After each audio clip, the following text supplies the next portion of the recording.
Muy buenas tardes, un placer estar con ustedes hoy. Mi especial agradecimiento a la doctora Liz Wong, al doctor Robles y a la doctora León por acompañarnos esta tarde de la Subgerencia de Coordinación Interinstitucional de la Gerencia de Desarrollo Corporativo del Poder Judicial.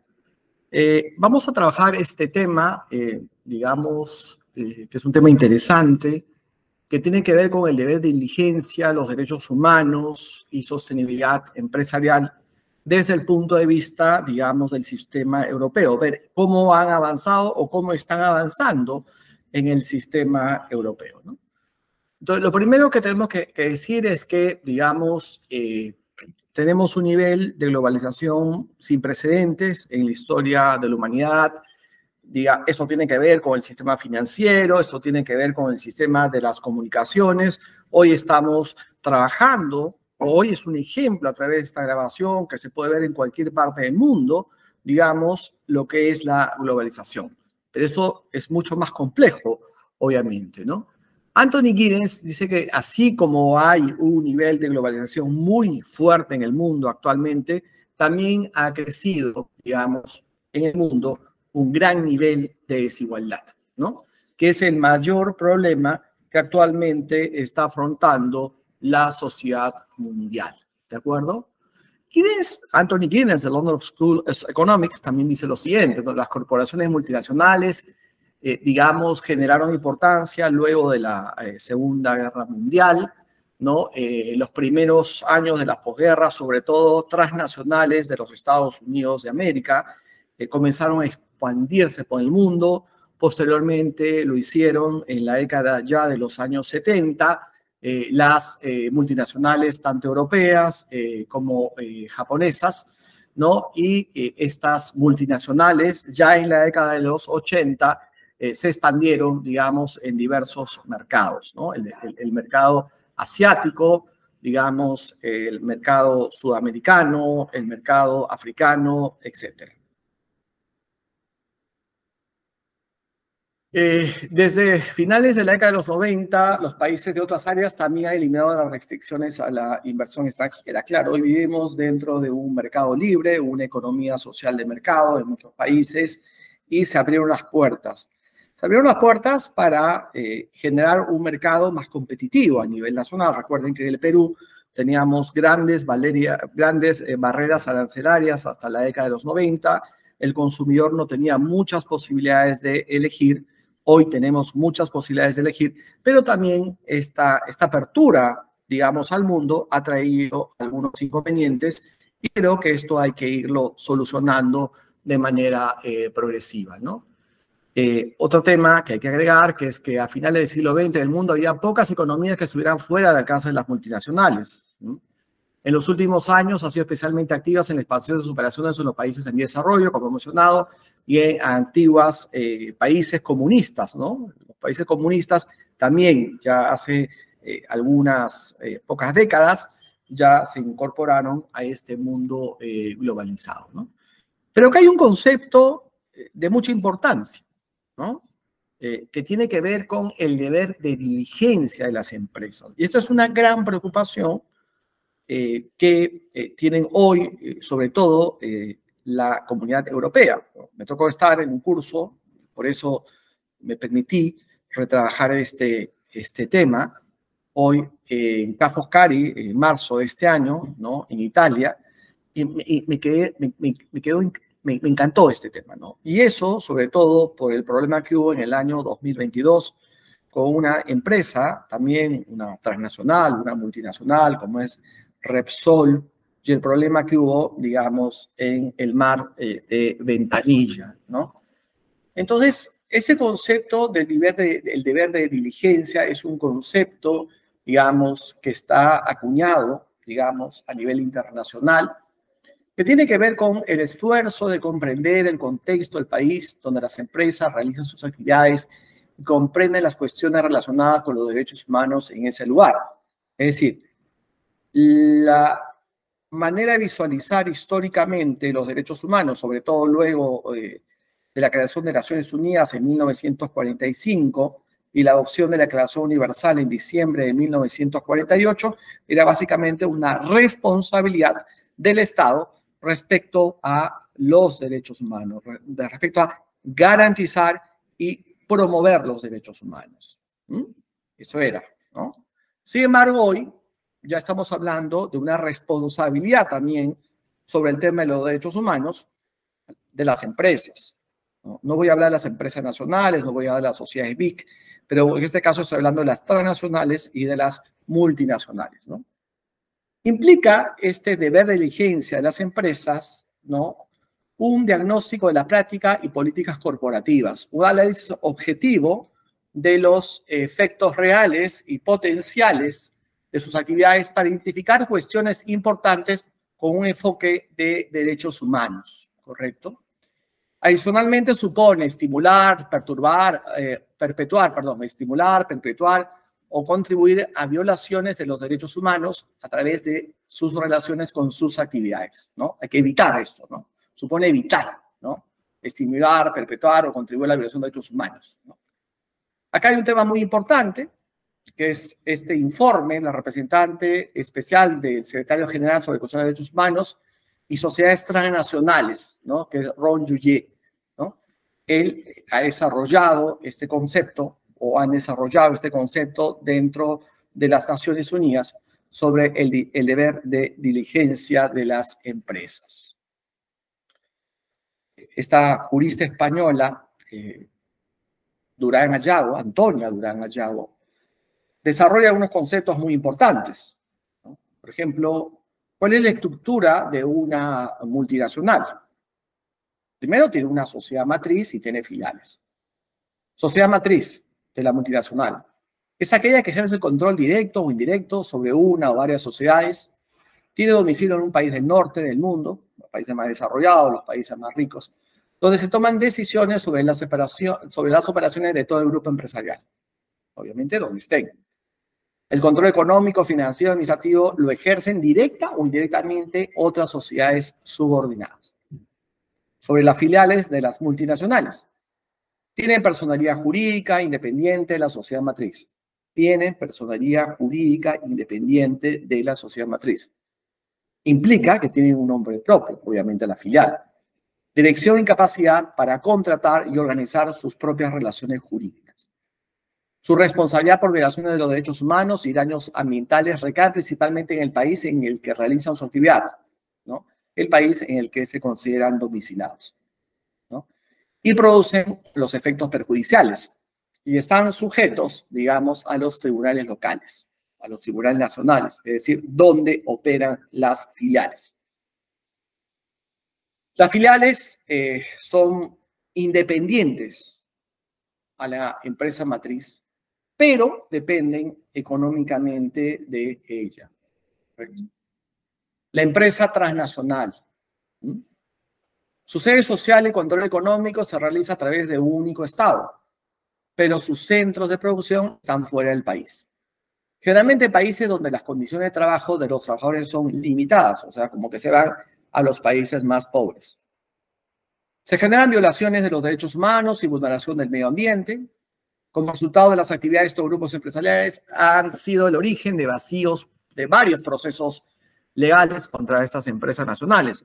El tema que tú no te puedes dirigir contra la, digamos, empresa que está fuera del país, es decir, la matriz, ¿no? Entonces ahí tenemos un gran problema, lo que pasó con Repsol, ¿no? Claro, hubo un gran derrame, mucha gente se quedó sin trabajo, muchos animales del medio marino, ¿no? Los peces murieron, muchos peces, ¿no? Y no pudimos dirigir la acción contra Repsol España, ¿no? Un gran problema, ¿no? Existen obstáculos en la actualidad en la Unión Europea para procesar conjuntamente a la empresa matriz y su filial, ¿no?, domiciliada en un tercer estado por los daños sufridos en el estado anfitrión. No pudimos nosotros accionar, por ejemplo, contra los tribunales españoles por el daño que había causado Repsol. Realmente es un ejemplo, digamos, académico, ¿no? La estructura de la organización de las sociedades y constitución por complejas redes de entidades jurídicas diferenciadas y geográficamente distribuidas en lugares estratégicos es una de las dificultades para la responsabilidad a las sociedades matrices, a la matriz, de los actos de sus sociedades subordinadas. En la actualidad, toda responsabilidad y pérdida recae sobre cada una de las filiales y sus activos. Ese es el gran problema que hay y vamos a ver qué soluciones se están encontrando, sobre todo dentro de la Comunidad Europea. Hay un tema muy interesante, por eso que hoy estoy trabajando esta ponencia, ¿no?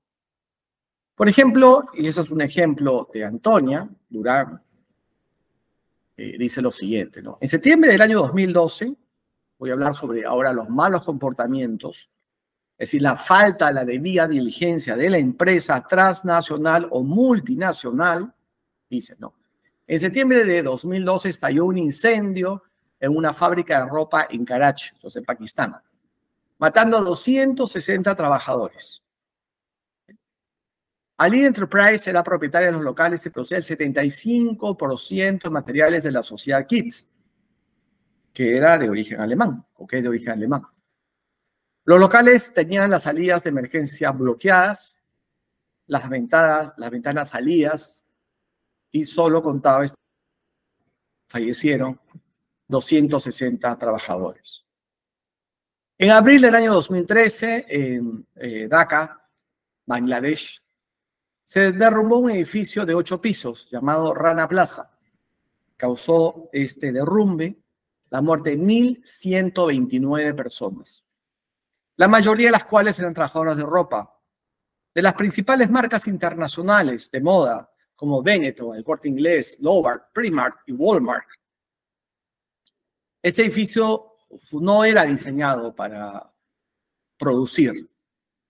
Este edificio fue diseñado para ser un shopping center, un centro comercial, y no las 5 fábricas de ropa que se tenía ahí. Esa negligencia causó la muerte, repito, de 1.129 personas. El 8 de febrero del 2021, 28 personas murieron después de la inundación de un laboratorio textil clandestino donde trabajaban en Tanker. Hacían ropa para Zara y Man. A principios del año 2022, y esto lo sabemos y lo dije hace un poco, Repsol derramó 11.900 barriles de petróleo en el litoral peruano, al norte de Lima, en Ventanilla, en la refinería de La Pampilla, matando a cientos de animales y dejando sin trabajo a miles de personas. Y aunque las empresas de esta empresa, Repsol, alega que ya ha cumplido con realizar el 96% de limpieza de las playas, las secuelas, según se informa, todavía, la secuela de este derrame todavía, digamos, continúan. ¿Qué instrumentos internacionales se han desarrollado sobre el tema de las empresas y los derechos humanos? Esto es muy importante. En primer lugar, existe un Pacto Mundial de las Naciones Unidas que establece los principios rectores sobre empresas, ¿de acuerdo?, y derechos humanos. Esta es la resolución 17-4 del 16 de junio del año 2011. Estos principios rectores son, ¿okay?, las actuales obligaciones del Estado de respetar, proteger y cumplir los derechos humanos y las libertades fundamentales. El papel de las empresas como órganos especializados de las sociedades que desempeñan funciones especializadas y que deben cumplir todas las leyes aplicables y respetar los derechos humanos. La necesidad de que los derechos y obligaciones vayan acompañadas de recursos adecuados y efectivos en caso de incumplimiento. Estos principios rectores se aplican a todos los estados y a todas las empresas, tanto transnacionales como de otro tipo, con su tamaño, sector, ubicación, ¿no?, propietarios y estructura. También tenemos otra normativa, que es la Directriz para las Empresas Multinacionales de la Organización para la Cooperación y el Desarrollo Económico, la OCDE, que fueron aprobadas el 25 de mayo del año 2011. Las líneas directrices de la OCDE para empresas multinacionales son recomendaciones dirigidas por los gobiernos a las empresas multinacionales que operan en países diferentes o que tienen su sede en ellos.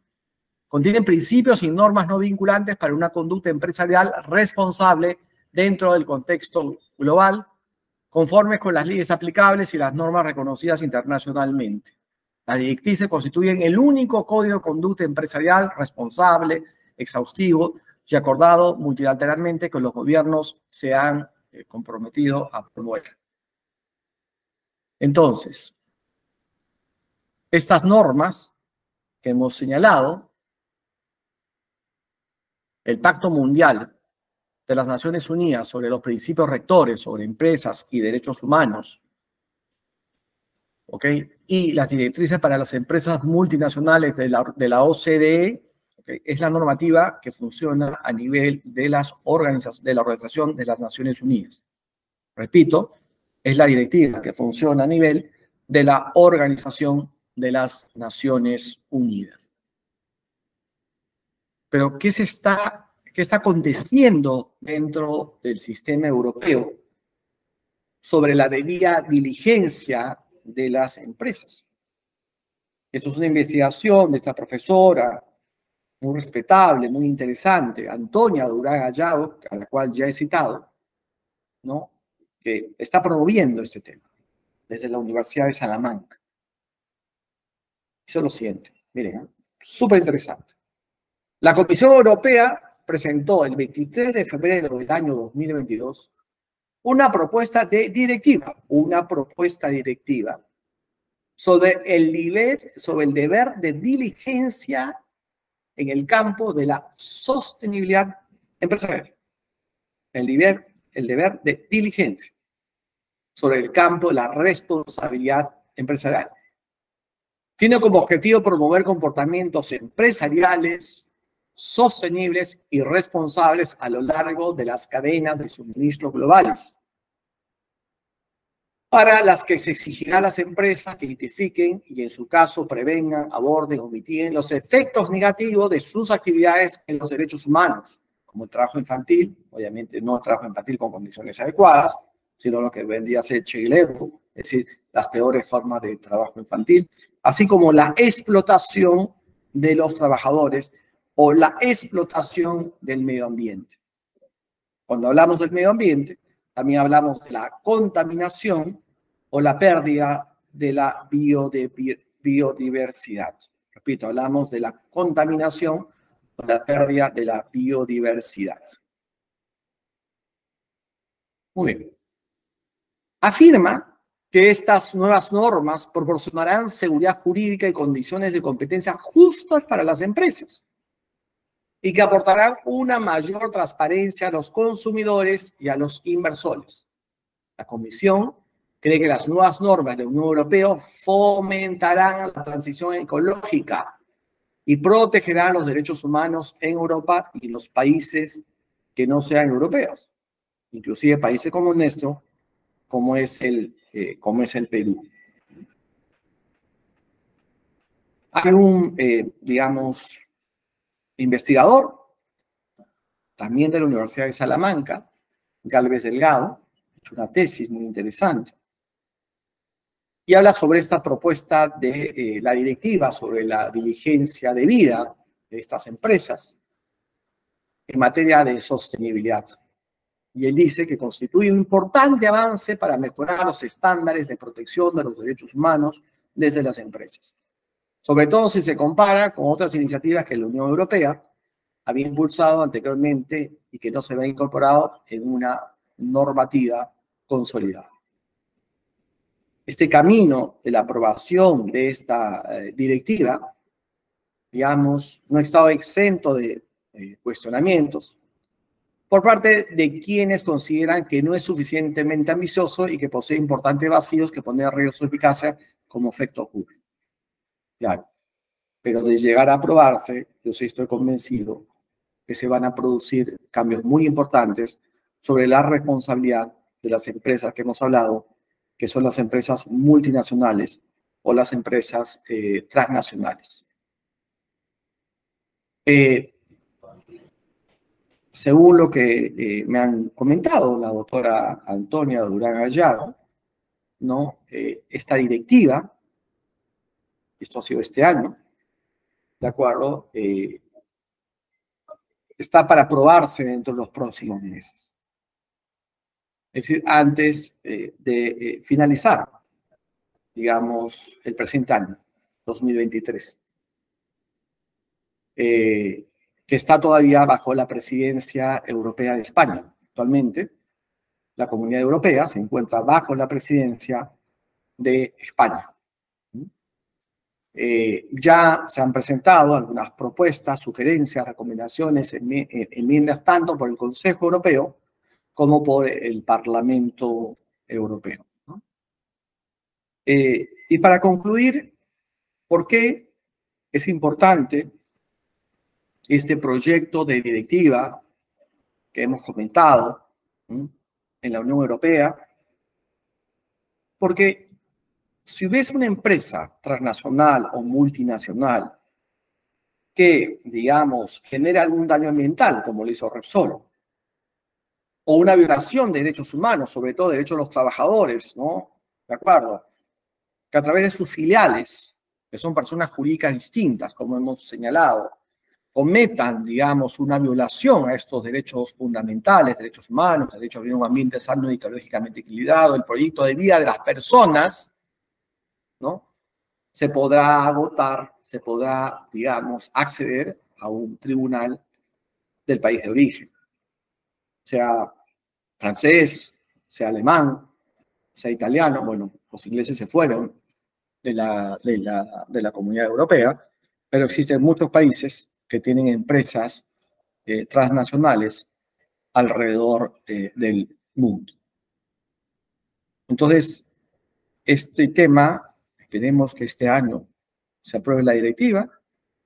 Si tenemos un curso adicional antes de diciembre, en el caso de aprobarse la directiva, yo estaría encantado de volver a este claustro, digamos, de investigación académico, difusión del conocimiento, para ya comentar esta directiva y las ventajas que tenemos nosotros como un país, digamos, donde cual operan muchas transnacionales, muchas multinacionales.